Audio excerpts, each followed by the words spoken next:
Sesudah Yohanes Pembaptis ditangkap, datanglah Yesus ke Galilea memberitakan Injil Allah. Yesus berkata, "Saatnya telah genap, kerajaan Allah sudah dekat. Bertobatlah dan percayalah kepada Injil." Ketika Yesus sedang berjalan menyusur danau Galilea, ia melihat Simon dan Andreas, saudara Simon. Mereka sedang menebarkan jala di danau, sebab mereka itu penjala ikan. Yesus berkata kepada mereka, "Mari, ikutlah aku, dan kamu akan aku jadikan penjala manusia." Lalu mereka pun segera meninggalkan jalannya dan mengikuti Yesus. Setelah Yesus meneruskan perjalanannya sedikit lagi, ia melihat Yakobus anak Zebedeus dan Yohanes saudaranya sedang membereskan jala di dalam perahu. Yesus segera memanggil mereka dan mereka meninggalkan ayahnya Zebedeus di dalam perahu bersama dengan orang-orang upahannya, lalu mereka mengikuti Yesus. Saudari-saudara yang dikasihi dan mengasihi Tuhan, keluarga yang mengikuti perayaan Ekaristi secara live streaming di rumah masing-masing, selamat pagi. Saudari-saudara yang terkasih, kita dipanggil untuk terus memberikan kesaksian iman yang baik.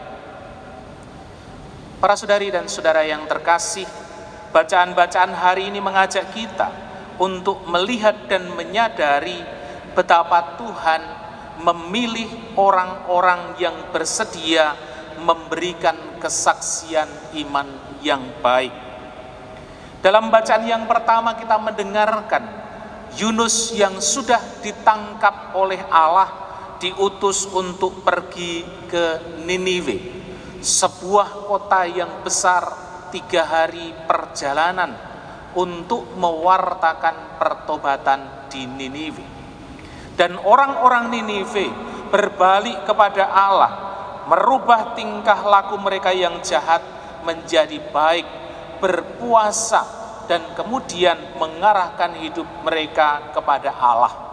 Maka diceritakan dalam bacaan yang pertama bahwa Allah menyesal dan berbelas kasih kepada mereka. Dan dalam bacaan yang kedua atau Mazmur, kita mendengarkan betapa Allah setia dan berbelas kasih kepada setiap orang yang berpegang pada perjanjiannya. Refren yang kita dengarkan sekarang masih agak belum familiar dengan telinga kita. Tetapi kalau kita mendengarkan refren yang lama, lagunya adalah Tuhan adalah kasih setia bagi orang yang berpegang pada perjanjiannya. Itu refren yang lama dan menandakan kepada kita bahwa Tuhan senantiasa berbelas kasih kepada orang yang setia. Tuhan senantiasa berbelas kasih menunjukkan jalan kebenaran kepada setiap orang yang percaya. Dan dalam bacaan Injil kita mendengarkan betapa Yesus hadir menyerukan pertobatan kepada manusia. Waktunya sudah dekat, bertobatlah. Para saudari dan saudara yang terkasih, bacaan Injil diikuti dengan panggilan para murid yang pertama. Memang tidak terlalu menarik kalau kita melihat dalam dunia sekarang ini, memanggil orang untuk mengikuti dia, tetapi dengan syarat bertobatlah. Barangkali kalau Yesus jadi sales pada zaman ini, sales kerajaan Allah pada zaman ini, dengan tawaran seperti itu, tidak banyak yang mau ikut barangkali. Sudah disuruh ikut menjadi penjala manusia, tetapi harus bertobat terlebih dahulu. Tetapi itulah yang terjadi dalam hidup iman kita, bahwa Allah memanggil kita, memanggil para muridnya untuk ambil bagian dalam karya keselamatan. Allah memanggil para muridnya untuk ikut mewartakan karya kebaikan Allah di dalam kehidupan sehari-hari. Tetapi bahwa kemudian syarat pertama untuk mampu dipanggil adalah bahwa orang mau bertobat dan mau berbalik kepada Tuhan. seperti yang dialami oleh Yunus maupun orang-orang di Niniwe. Pertobatan dalam cerita Yunus adalah merubah hidup, berbalik kembali kepada Allah, merubah kebiasaan-kebiasaan lama, hidup yang jahat yang diceritakan dalam bacaan yang pertama, dan kemudian menjadi hidup yang baik. Tetapi dalam bacaan Injil kita mendengarkan sebuah pewartaan baru. Bertobat berarti juga bahwa kita mau dan bersedia untuk datang kepada Tuhan, percaya kepada Tuhan. Para saudari dan saudara yang terkasih, menarik bahwa panggilan para murid yang pertama ini tidak terlalu banyak dialog. Panggilan para murid yang pertama ini ketika Yesus mengatakan kepada mereka dalam panggilan dalam hidup yang sederhana, mereka semua adalah para penjala ikan, para nelayan, dan Yesus memanggil dalam situasi yang biasa, situasi ketika mereka sedang bekerja. Yesus mengatakan, "Mari ikutlah aku dan kamu akan kujadikan penjala manusia." Tidak ada pertanyaan sedikit pun dalam bacaan yang kita dengarkan dari mereka yang dipanggil ini. Saya harus ikut kemana?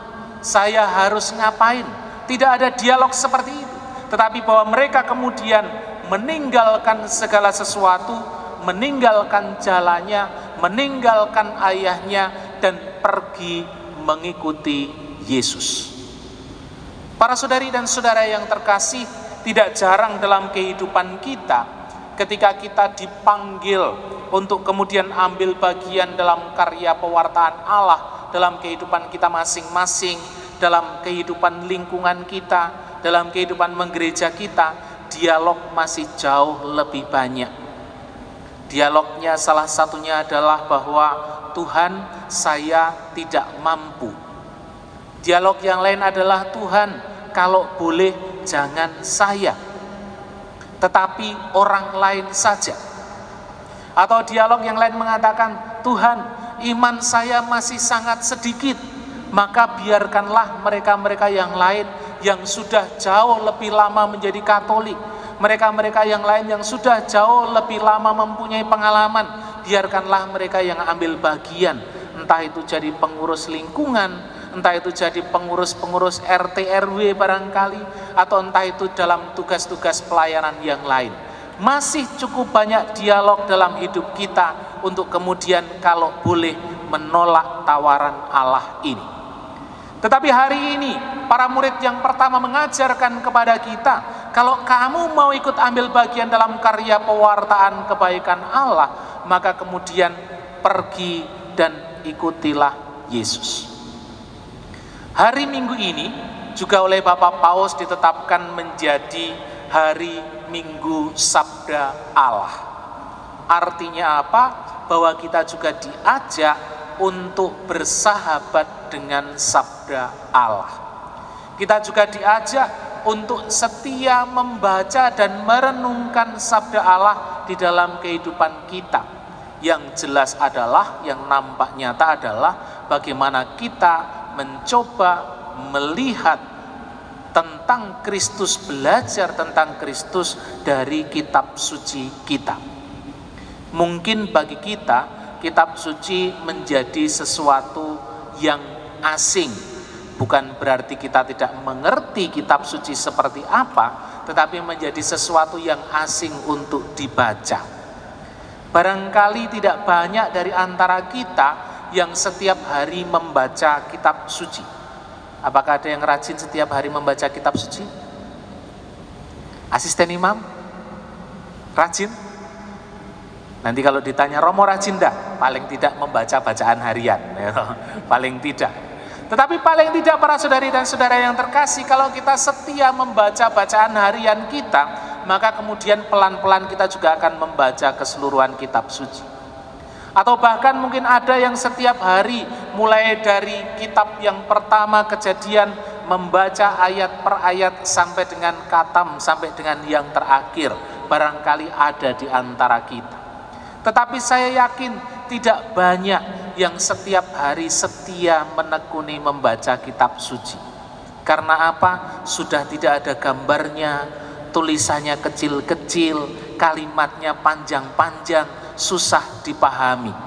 Maka kemudian lebih mudah membaca santo YouTube, atau membaca cerita-cerita yang lain dari handphone kita. Meskipun sekarang kitab suci sudah tertulis juga di handphone kita, tetapi saya kira masih jarang juga yang membuka itu. Nah, hari ini ketika Bapak Paus menekankan atau menetapkan hari Minggu ketiga, biasa ketiga, sebagai hari Minggu Sabda Allah, maka kita diingatkan kembali, mari kita sentuh kitab suci kita. Setelah disentuh, mari kita buka dan kita baca kitab suci kita. Setelah dibaca, mari kita pahami, berusaha untuk mengerti kitab suci kita, dan setelah itu mari kita wartakan yang kita pahami, yang kita hayati kepada orang-orang yang ada di sekitar kita. Para saudari dan saudara yang terkasih, tuntutan untuk mampu dipanggil oleh Allah adalah bertobat. Bertobat berarti bahwa kita juga mampu mengubah sikap hidup kita, salah satunya bagaimana kita mencintai kitab suci di dalam kehidupan kita. Dan pada akhirnya kita juga menyediakan diri kita, menyediakan hidup kita untuk dipilih dan dipanggil untuk menjadi pewarta-pewarta kebaikan Allah di dalam kehidupan kita. Bagaimana dalam situasi kita sekarang ini, ketika kita berada dalam situasi pandemi, ketika kita berada dalam situasi yang sangat istimewa di dalam kehidupan kita, mari kita juga menjadi contoh-contoh yang baik dalam kehidupan kita sehari-hari. Menjaga atau saling menjaga satu dengan yang lain supaya menjadi sehat. Menjaga satu dengan yang lain supaya juga selalu saling mengingatkan satu dengan yang lain untuk saling menjaga kesehatan. Paling tidak itu yang bisa kita lakukan dalam kehidupan kita sekarang ini. Tetapi juga mari kita menyediakan diri tanpa banyak berdiskusi. Ketika Tuhan mengajak kita, memanggil kepada kita, mari kamu ikut ambil bagian dalam karya kebaikan Allah, dalam kehidupan di lingkungan, dalam kehidupan di wilayah, dalam kehidupan berparoki, dalam kehidupan menggereja. Mari kita tidak terlalu banyak berdiskusi, membuat tawaran-tawaran kepada Tuhan. Jangan saya, biarkan orang lain. Tetapi mari kita mengatakan kepada Tuhan, Tuhan, ini aku, utuslah aku. Para saudari dan saudara yang terkasih, Tuhan memanggil kita semua, bukan hanya para imam, biarawan, biarawati untuk mewartakan kasih Allah, tetapi Tuhan memanggil kita semua yang beriman kepada Tuhan. Mari kita menyiapkan diri kita menyediakan hati kita, dan mengatakan kepada Tuhan, Tuhan, ini aku, utuslah aku. Tuhan, ini aku, buatlah aku untuk menjadi pewarta-pewarta kebaikan-Mu, menjadi pewarta-pewarta kebaikan Allah di dalam kehidupan kita sehari-hari. Berkat Tuhan senantiasa melimpah atas kita sekalian. Amin.